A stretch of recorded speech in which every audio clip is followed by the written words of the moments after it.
Iran's economic crisis did not emerge overnight. It was engineered. Decades of sanctions imposed under the banner of pressure were deliberately designed to suffocate the country's economy and destabilize its political system.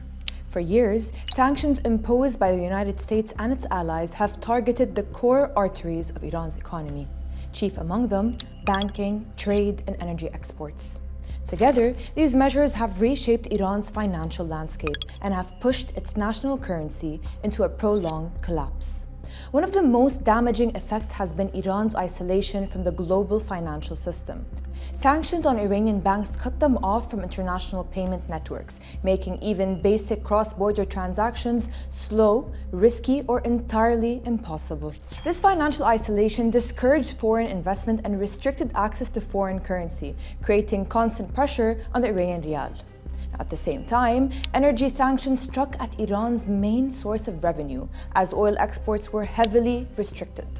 Even when Iranian oil found buyers, sanctions forced sales through indirect channels, sometimes at discounted prices, not taking into account the additional logistical expenses for such routes.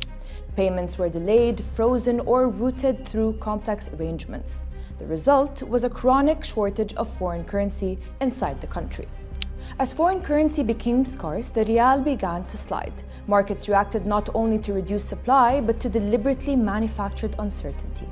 Sanctions introduced unpredictability into every aspect of economic life: shipping, insurance, trade contracts, and financial transfers. This uncertainty fueled speculation, capital flight, and hoarding of foreign currencies, accelerating the rial's decline.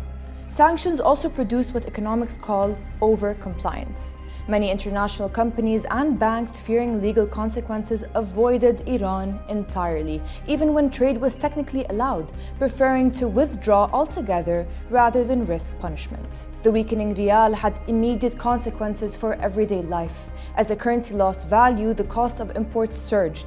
Prices for food, medicine, and basic goods climbed sharply, driving inflation and eroding purchasing power. Disruptions to supply chains, shipping, and access to industrial inputs intensified shortages and price volatility. This cycle became self-reinforcing. Inflation increased demand for foreign currency, rising demand pushed the rial lower, and each drop in the currency deepened economic strain.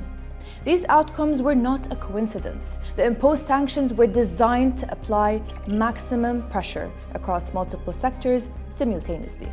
The logic was simple: impose sanctions, inflict pain on every layer of society, and when the moment arrives, foreign intervention would be presented as a knight in shining armor.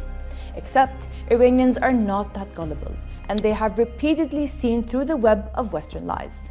Despite the instigated riots and economic hardships, the Iranian people chose to support their homeland and government instead of siding with those who have wished them harm since 1979.